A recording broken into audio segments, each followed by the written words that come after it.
Hey Dylan, thanks for taking my call. Hey Dylan, big fan of the show. Huge fan of the show, love what you're doing. Such a big fan of the show. I'm so glad to have a minute of your time. Hi, Dylan. It's Gavin. Dude, Dylan. Look, I cannot help you. I'm sorry. It's not hard to understand, okay? So here's my thought. You would be crazy to think that. Welcome in to Hey Dylan on the Dylan Berry Network. It has been far too long since I've been on here recording Hey Dylan. It's been, like I said on the last biopic that I just released, 15 months.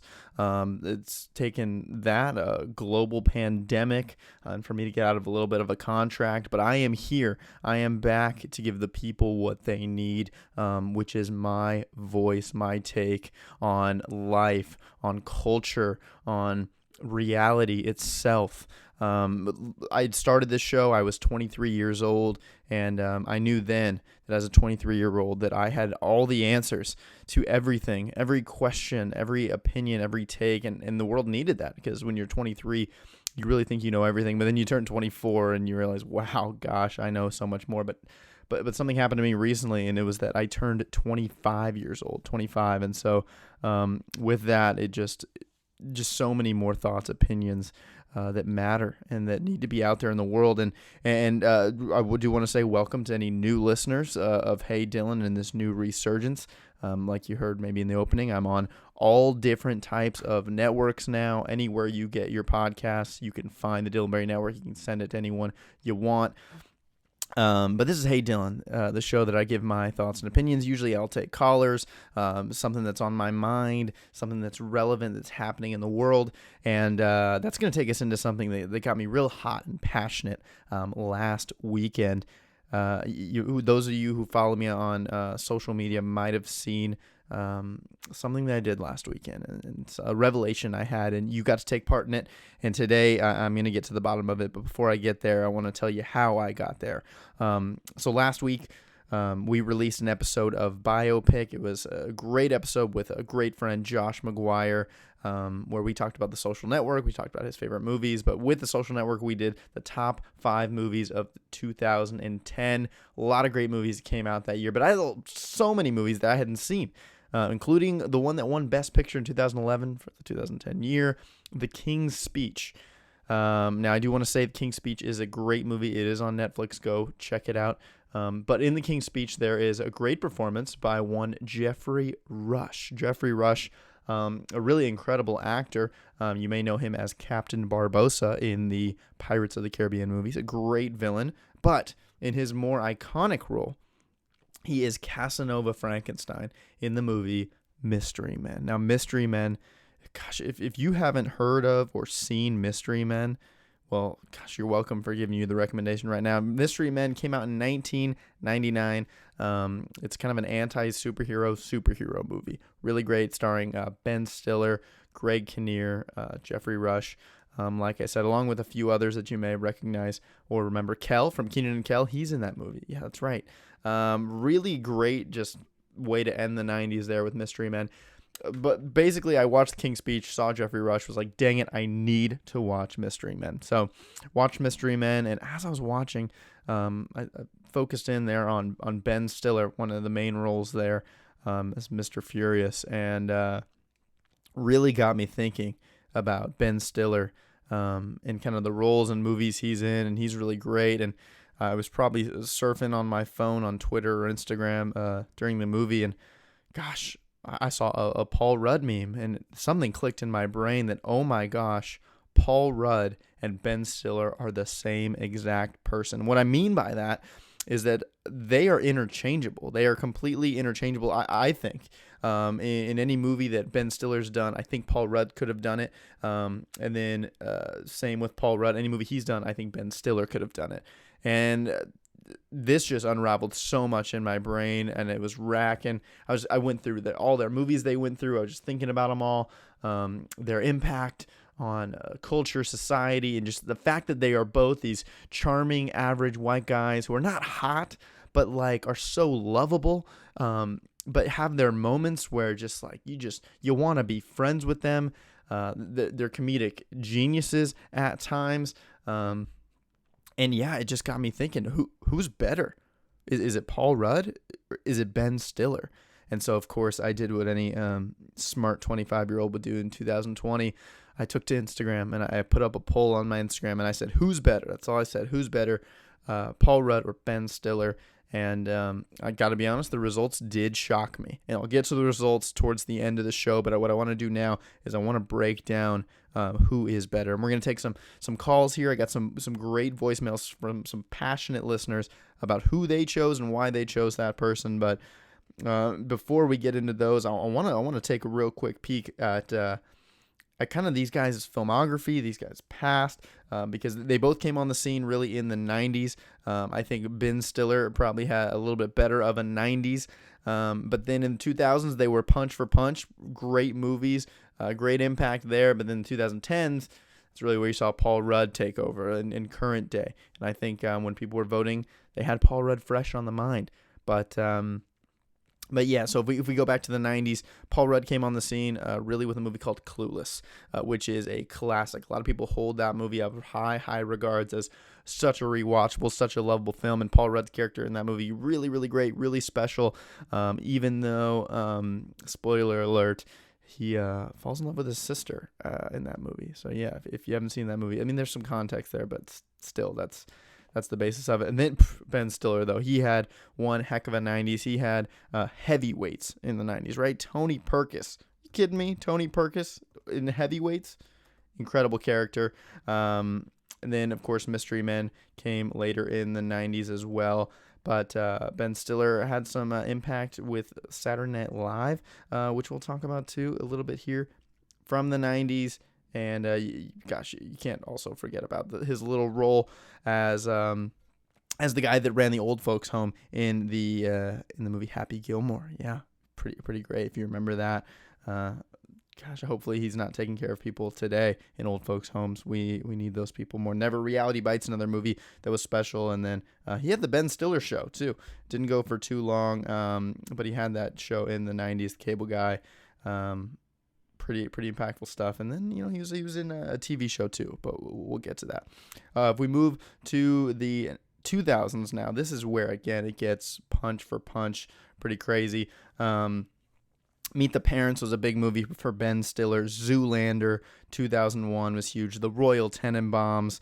Along Came Polly was 2004. You got Dodgeball. It was a huge movie for him. Also in 2004 with maybe his most iconic character, White Goodman. Anchorman. He's got a small little role there. We'll talk about. Don't worry. We'll talk about Paul Rudd. He's got a maybe bigger, better character in Anchorman. But yeah, Ben Stiller, Spanish News. Gosh, huge. He's a voice actor in Madagascar, which was a big deal. Tropic Thunder was a huge deal for him as a director, and then just really an iconic movie. One that really, you think about comedies in 2000s, that's one that lives. And then, of course, big family movie like Night at the Museum, which, of course, led to a few other sequels. And Night at the Museum, another movie where Paul Rudd, Ben Stiller, they cross paths. Now, if we switch over to Paul Rudd in the 2000s, you got him in Wet Hot American Summer. People love that movie. That was a really interesting one because it was a movie in 2000s, but it was about the 80s. So it was, at the time, not too far away from each other. That was 2001 for him. And then Anchorman. That's really where Paul Rudd made his stamp. He also was a part of a TV show called Friends too. We'll talk about that in a little bit. But Anchorman has Brian Fantana. Are you kidding me? Sex Panther? All right, come on. 60% of the time, it works every time. A very memorable, lovable character from that movie. Then you have him as a supporting role in 40-Year-Old Virgin. He was also in, again, Night at the Museum. They crossed paths 2006. That's one I'm actually going to pause on real quick because in Night at the Museum, Ben Stiller is a guy who has an ex-wife, has a son, and he's just a security guard at a museum. And then, of course, it comes to life at night.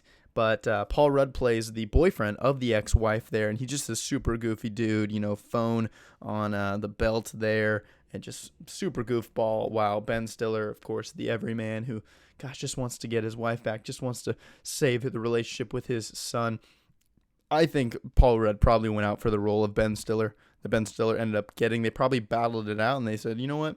you're goofy enough. We'll put you in as the boyfriend. And I think that's one specifically could have gone either way. I think Paul Rudd could have knocked that movie out of the park the same way, but alas, it was given to Ben Stiller, and he ended up getting all those sequels and all that good stuff. Again, for Paul Rudd, Knocked Up was a pretty big one for him. 2007 as a great sporting character. You know, he was in a lot of these big movies, big comedies, forgetting Sarah Marshall as well. But Role Models. Role Models is a big, hilarious movie for Paul Rudd that I think he started showing that he could be a leading man in comedies. Meanwhile, Sean William Scott, that was probably the last we saw of him. But hey, what a good way to go out. And then I Love You Man. To me, maybe one of the funniest movies in the 2000s and in 2010s. Like, put them all together. To me, I Love You Man, right up there at the top. Year one, he was in there. And then we get into the 2010s. Paul Rudd was in Dinner for Schmucks. Our Idiot Brother. You got him in This Is 40, which the other day I did a back-to-back of watching This Is 40 and The Secret Life of Walter Mitty, two movies I had never seen before, which takes me over to Ben Stiller in the 2010s. Secret Life of Walter Mitty was a big one to start off that decade. He was in Tower Heist, which was a fun little movie with Eddie Murphy, but yeah, it wasn't that great. The Watch, well, him and Vince Vaughn tried to team up again. Didn't do super well, but I remember that movie being kind of fun. Then, unfortunately, we get Zoolander 2 from Ben Stiller. Just tough movie. And then you get some really great movies, kind of more dramatic Meyerowitz stories with Ben Stiller there, and then Brad's Status. And then since then, he's been on SNL quite a bit. And Arrested Development. Paul Rudd, though, of course, the 2010s is where he's really, really exploded and started to thrive because he became Scott Lang, Ant-Man. And from there, even more and more lovable, I feel like that's where then he started exploding in internet clips, whether he was lip-syncing with Jimmy Fallon or he was eating some hot wings. And come on, of course, that meme of, look at us. Hey, who would have thought? Not me. Which, again, still maybe one of the better memes of the decade, if you ask me, even though it's still pretty new. He got Ant-Man and the Wasp, Avengers, all those movies, really becoming one of the better parts of those movies, in my opinion. And Ant-Man was such a refreshing movie for the MCU because it was fun, it was crime, it was a heist movie, and it was like very small scale, just like the Ant itself. And was really just needed, I think, for that series. And yeah, just Paul Rudd really blew up. He's got, of course, Parks and Rec too, as Bobby Newport, an incredible side character there too. And he has a Ghostbusters Afterlife coming up here in 2021 now. Was supposed to come out this summer, but good old COVID slowed us down there. Now, enough of that. We kind of laid it all out. Again, if you think about each one of those roles, I really do believe in a lot of them they're interchangeable, but maybe some of them, these guys left their stamp. I'm going to turn it over to callers now, though. It's time to go to one of our callers to really hear what my listeners, my fans are saying about this intense debate. So, I'm just going to give it over to our first caller. You might recognize his voice. Caller, what do you got to say? Hey, Dylan. I want to give my thoughts on the Paul Rudd versus Ben Stiller debate. It's a tough one. They're both great actors. They both have some great movies under their belt and some classics. They both have a decent amount of depth to their characters, but I think Ben Stiller wins that race for me just because he brings some depth and some complexity to a lot of his characters that Paul Rudd doesn't always bring. Paul Rudd's usually the likable, dorky, funny guy, but doesn't always have the depth that Stiller does. I think of movies like The Secret Life of Walter Mitty, which I love because it's funny, it's easy to watch, but it has a little more depth and intentionality to it. So both great actors, love both of them, but I'm gonna have to go with Stiller on this one. Yeah, caller, great call, great points coming in here. Does Paul Rudd have the depth that Stiller has gone to? This is an interesting choice, and actually, I have one caller who kind of talks a little bit about the depth that we've seen from Paul Rudd. So I'm just gonna pass it off to the next caller. Hey Dylan, what's up? It's your boy RB4 Glad to see you're back on the air again. I was just calling in to give you my take on the Ben Stiller, Paul Rudd argument. My vote is clearly for Paul Rudd. Has such a diverse role that he can play. I think my favorite movie would probably have to be Ant-Man. I love how it's just a little bit different from his other roles. It's not completely all him just being funny, but shows that he can be serious and shows that he really cares about his daughter and saving the world. Such an underrated Avenger. But I also think another thing we need to take into consideration is how great of a role he plays in the show Friends when he comes in at the end. I think people forget about that, and that's just a great role. He does a great job being Phoebe's husband, and I think he adds a great element to that show as well. All right. Thanks, Dylan. Yeah, no, I think that's something to be said about Paul Rudd is I think he can bring something. He showed at least in Ant-Man that he can have some depth because even as a superhero movie, you have to have stakes, and he had a clear amount of stakes with his daughter there. And you bringing him up, him in Friends. I think there's something about Paul Rudd that is refreshing. Like he is like actually like a refreshing human being to see. I think it's the same with Stiller, but Paul Rudd has been that for a lot of series. But is Paul Rudd just a device, or is he someone that it can carry a lot with in this debate? Now, next, I want to talk about maybe impact that these people have had on culture, on even movies or anything like that. So our next caller's got a pretty good point on that vein. Hey, Dylan, thanks so much for having me on the show. Been listening for a while here. I went with Ben Stiller. It was a pretty easy choice for me. Meet the Fockers, can't beat it. Zoolander, can't beat it. Night at the Museum, underrated. I think about the impact that Zoolander had specifically on late 90s, early 2000s culture, and it really did define, that sort of slapstick, silly humor that him and guys like Owen Wilson really took to the next level. So, my vote, Ben Stiller. Sure, Paul Rudd doesn't age, but it's Ben Stiller.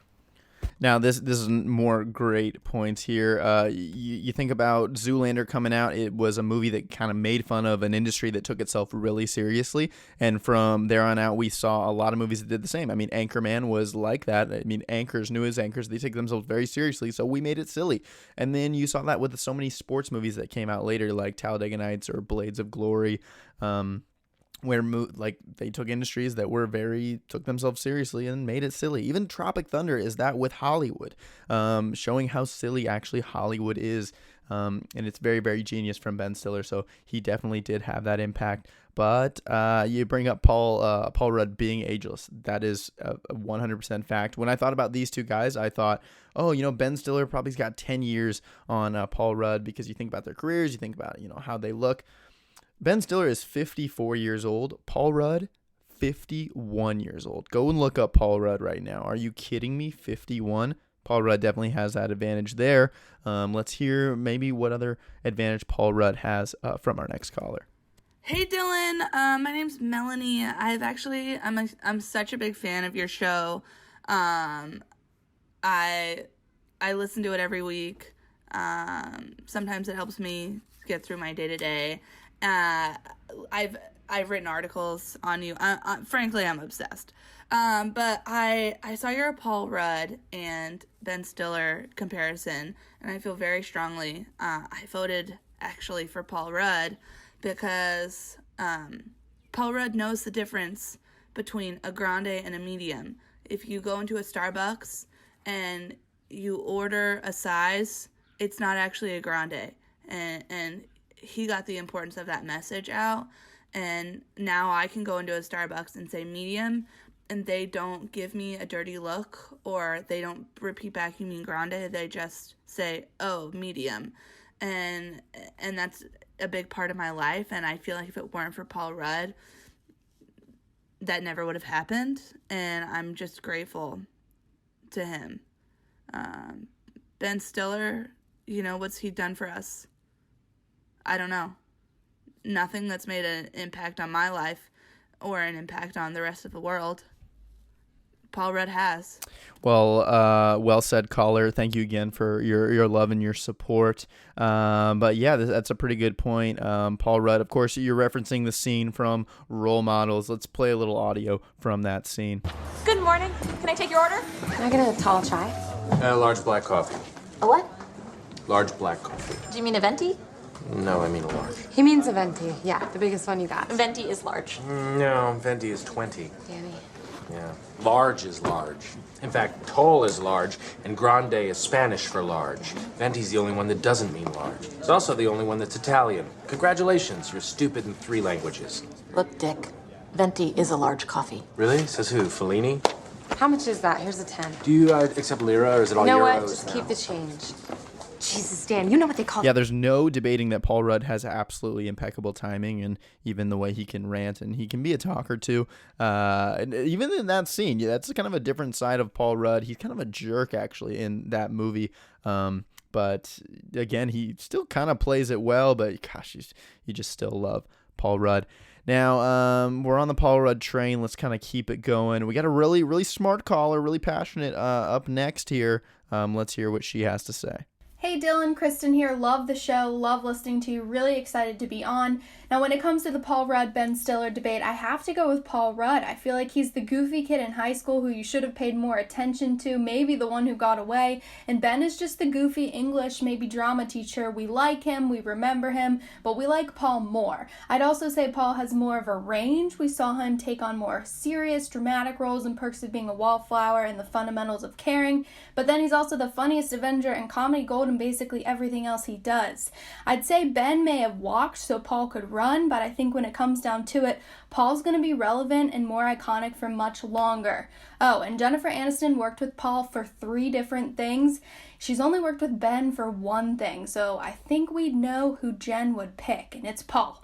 Anyway, thanks again for having me on. Can't wait to hear your take on this. Thank you so much, caller. Great points. And I love what you said there, that Ben walked so that Paul could run. I think you see that a lot today in the way Paul Rudd is thriving, and I think it is the same stereotype, the same archetype of that they have there together. It's the same thing. You did mention Paul Rudd in Friends, just like a caller earlier did mention as well. Ben Stiller, you're referring to the One Project with Jen Aniston in Along Came Polly, but Ben Stiller was in Friends, okay? He was season 3, episode 22. Looked it up. The one with the screamer, I think it's what it's called. Ben Stiller, I believe, dates Monica, and he is a screaming maniac. But no, Monica is not convinced. Everyone else is, though. And so there is that little discrepancy there. Otherwise, great take there. Now, I want to hear some more about Ben Stiller. We're going to pivot one more time back to Ben Stiller. Then we'll go to one more final caller because this one hits a little close to home when it comes to Ben Stiller. Hey, Dylan. Just calling in to give you some of my thoughts on the Stiller versus Rudd debate. I like both of them, but for me, it's no contest, honestly. I mean, Ben Stiller has always just been kind of pushing himself a little harder than Rudd has, I think. He was on SNL and he quit because they wouldn't let him do what he wanted to do, which is basically make digital shorts before those were such a big thing on SNL, and now they're huge. He just had the foresight to do that because he always wanted to write and direct, which he has done since, and he's made some good movies and some not so good movies, as most directors have. He also usually always kind of plays a more unlikable, complicated character than Rudd, because Rudd seems to be very content to play the likable, affable guy, which he's great at. And Ben Stiller's been in Noah Baumbach films, so that wins the debate for me, as does the fact that he's had a ripped body longer than Rudd has, because Rudd just got it for Ant-Man. Yeah, ripped body, that's definitely a category that I had circled there, and Paul Rudd is taking the cake along, with his ageless body as well. I love that the touch of Ben Stiller's impact on Saturday Night Live. I mean, that's a pretty big deal because digital shorts now are everything, and especially in kind of the late 2000s, early 2010s, when The Lonely Island really came on the scene there. Yeah, just I love that note there from Ben Stiller. But wow, we're in a tough spot here because I need to make a decision. I haven't told you what I think, who I think, and maybe you can hear it in my voice. But honestly, this is a tough one for me. Gosh. Okay. Okay. No, actually, it looks like we have one more voicemail here for that I want to play out. This one goes a little back and forth, so this is a good one. Hey Dylan, I saw your poll on your podcast, and I thought that I'd like to weigh in a little bit. I Originally, I'm not going to lie, when I saw your poll, I was rooting for Paul Rudd. I think when I think Paul Rudd, I think Clueless, which is one of my top favorite movies, and so I kind of went with the vote. But now that I think of it, I actually think I need to go with Ben Stiller. Ben Stiller is someone that I think always plays very complicated characters. He is really good at putting himself in characters that make you feel bad for him, but also make you cringe. He could play someone that's really, kind of silly and stupid, but also someone that's very sensitive, or someone that's very down to earth. And so I think he just is a multifaceted actor that can play a lot of different roles. And I mean, heavyweights, come on, Zoolander, there are just some classics out there that just don't compare with an actor like Paul Rudd. Now, I think it's very clear there is respect on both ends for both of these amazing actors, and there's still a lot more to come. And like what one caller said earlier, one of these guys is evolving really, really well and has a lot more maybe of a future ahead of him. But you see a lot of these old actors make a comeback. David Spade's one I've really admired recently with his show coming back on. He was also in a little great show called Love on Netflix that we might talk about next week on Hey Dylan. But yeah, Ben Stiller might have that chance to come back and thrive. Gosh, a lot of great thoughts from my listeners. Glad that I have a very smart, very passionate fan base here. But it's time for me to really nail down my answer. And before I do that, I want to give the results, because I did throw this up on my Instagram, on my Twitter, on my Facebook. Instagram, Twitter, same, D_Berry21. If you're not following me, definitely go do that. The results surprised me because I thought it would be closer, but it actually wasn't. And I did actually have a few people who told me they voted and then were like, oh man, I wish I could take that back. But it was roughly 70-30. 70% of people voted for Paul Rudd over Ben Stiller. To me, that's shocking, because to me, it should be a lot closer. No matter what side of it you're on, it feels like should be closer. And what's crazy too is, even as I went through people, I thought, oh, maybe a lot of young people were saying Paul Rudd because Paul Rudd's more relevant. But no, there were some older people who were voting who were saying, no, Paul Rudd's the better one. And there were young people who were saying, no, Ben Stiller, remember all that he's done. There's definitely some recency bias that could come in voting for Paul Rudd, because he might be ahead right now. But if you're going right now, who's better? Yeah, that's what it comes down to. And so for me, the person I chose is the person that I more want to watch their movies, or more someone that I go back to more. And if a movie comes out now, I think I would want to see their movie first, especially if it was a crazier character. If it was not maybe an ensemble and it revolved around this one person, I think I'd go for them. If they were hosting Saturday Night Live, I would want to tune into this person more. These were kind of the things I went by. And so with that, the person I'm choosing between the Rudd and Stiller debate, well, I'm actually just going to play a little clip from one of their movies. Tired of the same old you? Tired of being out of shape and out of luck with the opposite sex? Tired of being overweight and under-attractive? Yeah! Oh, hello. I'm White Goodman, owner, operator, and founder of Globo Gym America Corp. And I'm here to tell you that you don't have to be stuck with what you got. Hey, Rory, looking good. Here at Globo Gym, we understand that ugliness and fatness are genetic disorders, much like baldness or necrophilia. And it's only your fault if you don't hate yourself enough to do something about it.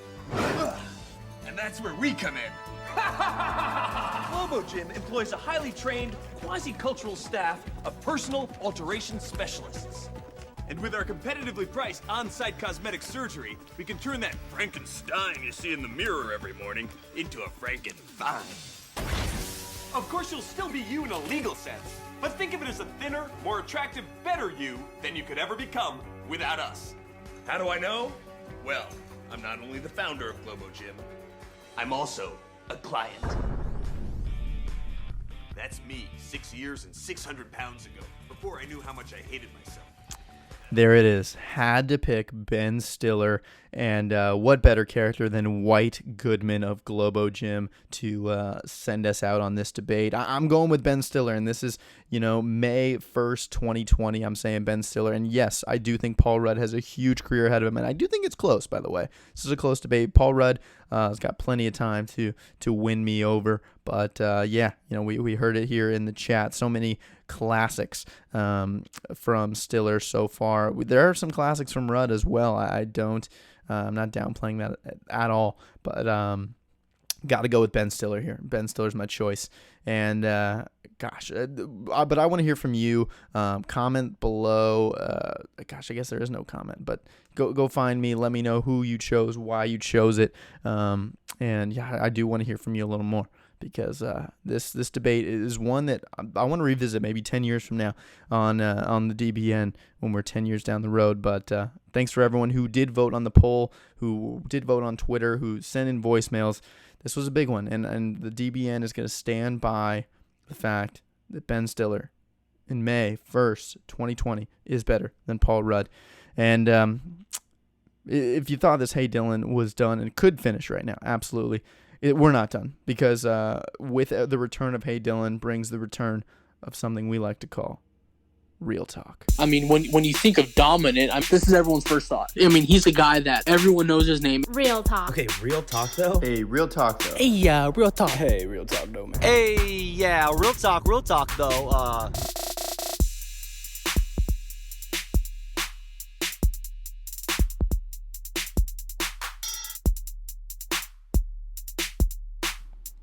Ladies and gentlemen, it is Real Talk, and the legend has returned along with the DBN. Shay Rial, welcome back. Thank you for having. You are a longtime friend of the show, longtime caller. You have been longtime contributor too. It's amazing, man. I'm happy. I'm happy you're starting this back up. I'm happy to be a part of it, and I'm happy to see what's to come.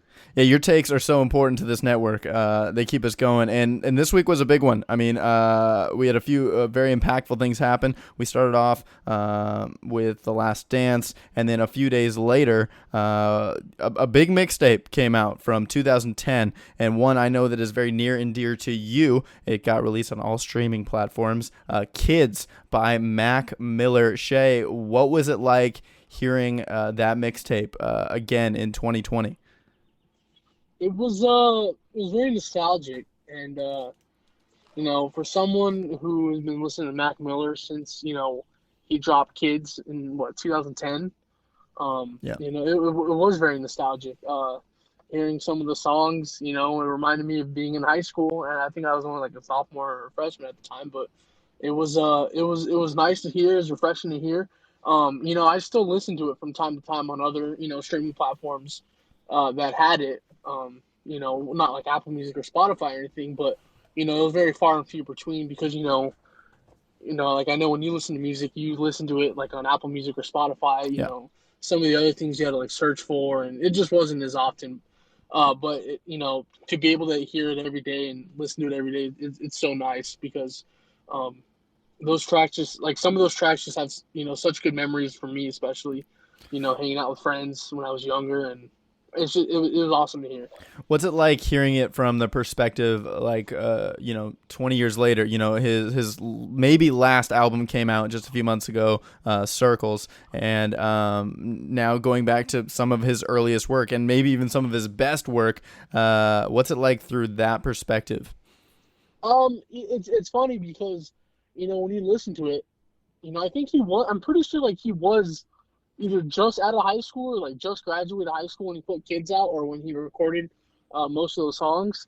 So like you hear like a joyfulness in him and like a youthfulness about him and like the things he raps about. And yeah, he talks about, smoking weed and stuff, but like that's the extent of it. It's just like hanging out, having fun, just like enjoying life as a 18, 19-year-old. And like you hear it in those songs, and it's so evident that he's just a happy kid because, I remember when you approached me about Mac Miller a couple years ago, like where to start and where to where to start from him and like his progression throughout his music.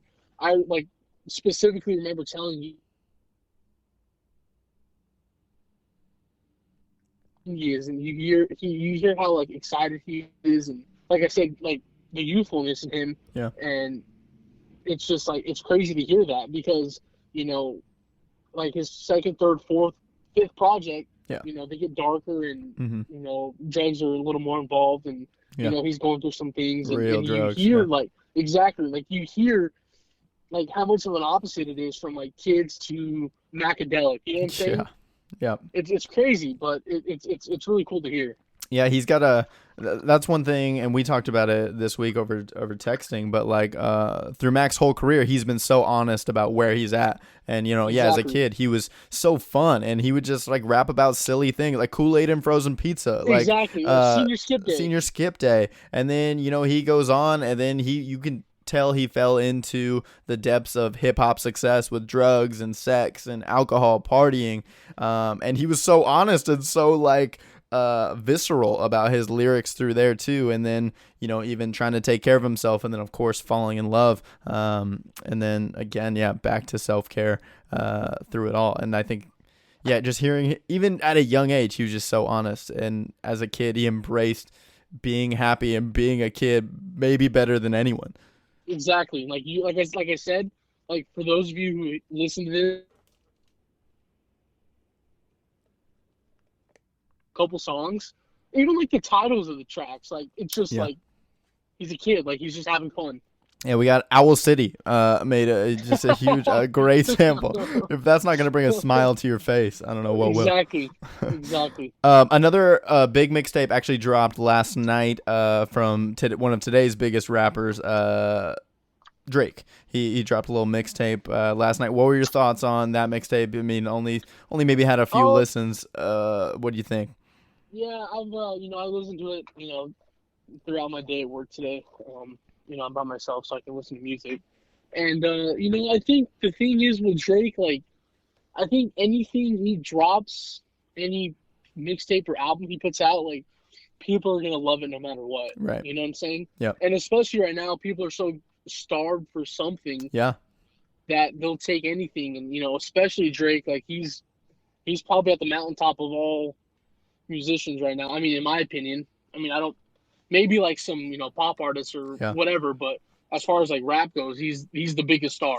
Yeah. So even a track like Tootsie Slide, like that was clearly like to me it's up there with one of the more obnoxious Drake songs because it's clearly like almost like he's trying to go viral with that song and with TikTok. It's a TikTok song. It's a TikTok song. But like the thing is, like I think with this mixtape, I guess that's what he's labeling it as. Some of the songs on there people have already heard. So I mean, like Tootsie Slide, Chicago Freestyle, which in my opinion, I think that's, I'm nobody, but I think that's like one of his, because he released that a couple months ago. Yeah. With I think When to Say When. I could be wrong, but I think that's like one of his best songs like ever. But like I said, that's just my opinion. But like I said, I think people are gonna love what Drake puts out no matter what. I mean, especially right now with everything going on, and like as far as like the tracks on it, it's what he does best. It's a slower beat, smoother beat, and that's kind of what he thrives on. A few of the tracks toward the end there really picked up because to me I was listening and I was like, this is probably something I won't go back to. But the last few tracks really do pick up and are like exactly. Yeah. But that's how Drake is. Like that's what he started out as. That's what he's kind of his bread and butter. But B-side, like there's like you said, there's a couple tracks on there. Like D4L. For example, or Paint 1993. That's something people have wanted to hear for a while now. Yeah. But then you get like the baby voice, Playboy Cardi, and not everyone likes that. Right. That's just for whatever. And then, but like D4L, for example, like I think if we had the clubs to go to this summer or in the next few months, I think that song would be like a big club. Yeah. No, I feel that for sure. Now, to go from Drake to basketball to The Last Dance, you've been tuning in. I mean, I'm sure you've been locking in to The Last Dance. To me, it's so interesting. I mean, obviously we're so locked in because there's nothing else to be locked into. But I guess what are your takes on the first 4 episodes? In a quick word or so. I think it's another thing going back to Drake's album. It's people, because this was supposed to come out like in May or June, I think. Right. But with everything going on, people are starved for it. So, Yeah.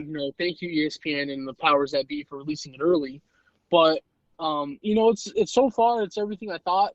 As a big LeBron guy like yourself, Yep. I didn't want to go in thinking like, oh, Jordan's a GOAT. And obviously I'm not naive and I'm not dumb, and Yeah. I didn't grow up watching him, so Right. obviously I know how great he is. I know how amazing of a player he was. The personality, Michael Jordan persona. I know. I realized what it was.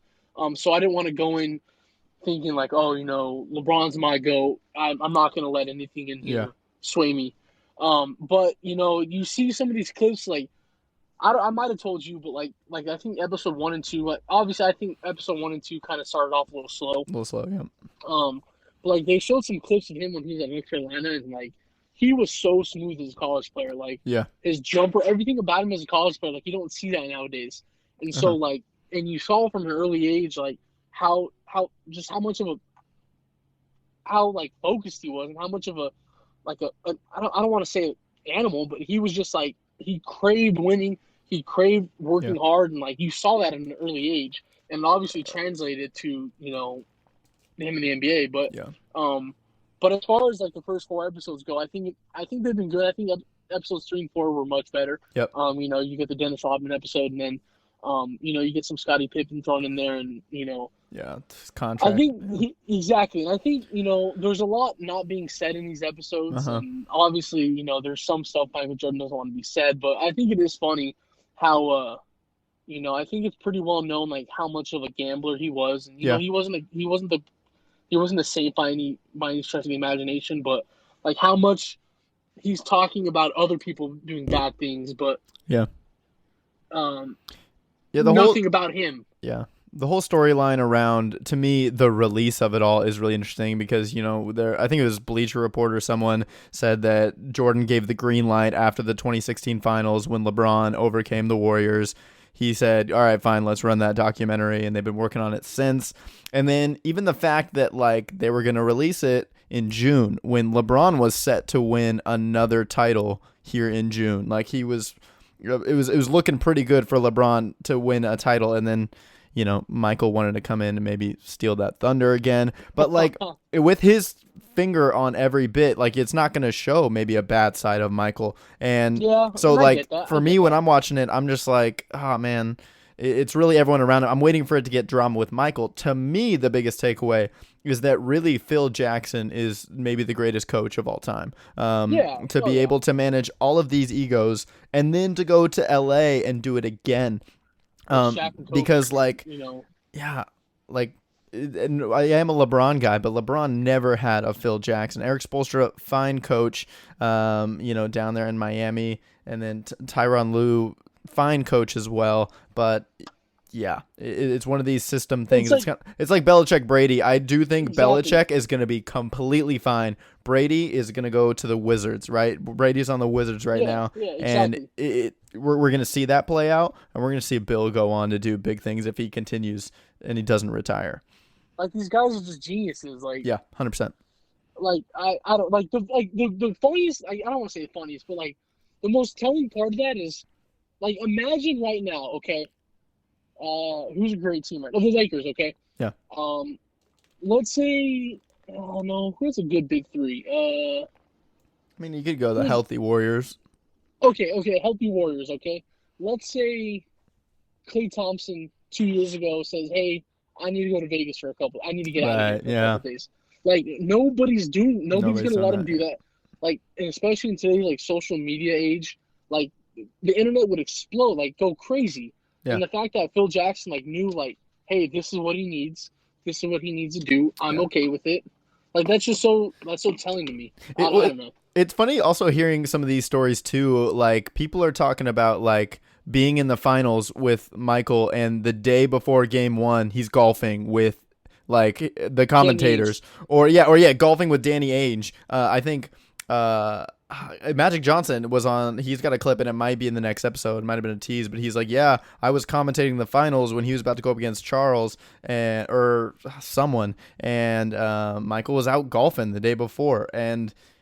I don't know if that's like responsible or not responsible. No, like it's not responsible. No, it's insane that like that's a thing, and I don't know that players today are doing anything like that. And it is funny. Chris Paul tweeted like, "Man, if they would have showed this during the season, like this would have lit a fire." Like it makes me like Dylan want to go out and play basketball. Exactly. I'm hoping our young guys in Phoenix are watching this. You know what I mean? Come on. But instead they're with Kardashians, and that's a big deal too, you know. Yeah, you can't fault Dev. No. All right. Last thing, Shay. You were a part of a little poll, and that's what this Hey Dylan episode's all about. Last weekend, I put on my Instagram, Stiller versus Rudd, Paul Rudd versus Ben Stiller. You threw a vote towards Paul Rudd, if I'm not mistaken. Do you want to defend that here in about 20 seconds? Because this was a big debate here. Had a lot of voicemails on the call. I ended up giving my answer and the results.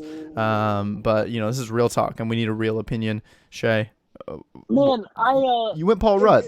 Tell us about the thoughts. It was I think it was kind of like I panicked, so I picked Paul Rudd. But think about it, Paul Rudd. And this is like in no way, shape, or form weird for me to say. He's aged like fine wine. Oh, absolutely, that was a big point. He looks the exact same as he did like in Clueless. You know what I'm saying? He's 51 years old, dude. 51. Exactly. Yeah. But you know, Ben Stiller's obviously great. He's done some great things. He's been a part of some, you know, great movies.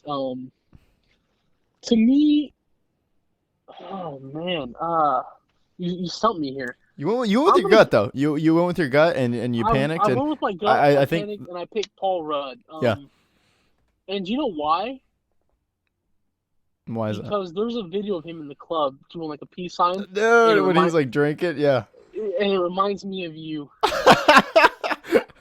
Dude, yes. Yes, I've heard that several times, yeah. They're both great. And him rocking back and forth with like a Dos Equis or something in his hand. He's just that's you. I've seen you do that before multiple times. Oh, I can't wait for those days again. They're both great. You know, I think if I would have thought about it more thoroughly, I probably would have picked Ben Stiller for his dad. His dad's great. Yeah. I think Ben, he even tweeted out something like, "This is why we're staying at home for this man right here."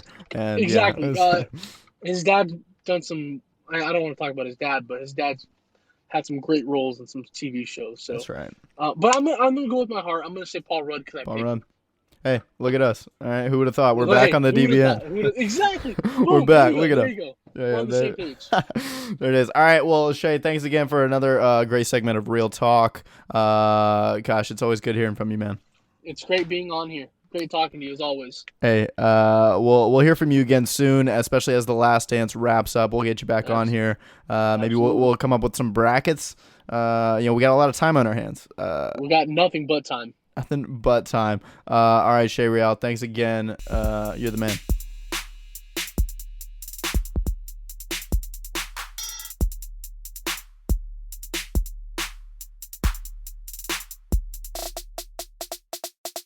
Well, that's our show, everybody. That is Hey Dylan. Glad to be back. We got some more things we're going to be bringing to the Dylan Berry Network. I got an old sketch I might throw on the channel. I actually might do a little reaction video too. You know, this is we gotta build that YouTube, right? This audio's on YouTube, no video though, because I got some stuff I have to figure out with the video. But, we'll figure it out together. All right. This is the DBN. Guys, thanks so much. Go on. If you're on Apple, if you're listening to the Apple podcast, go to the Dylan Berry Network channel right now. We had to reset it. And give us a 5-star review and write out why you love the DBN. And maybe I'll read your review on this show. Yeah. That'd be cool, right? Yeah. All right, guys. Thanks for tuning in. I'm Dylan Berry, and I love you so much.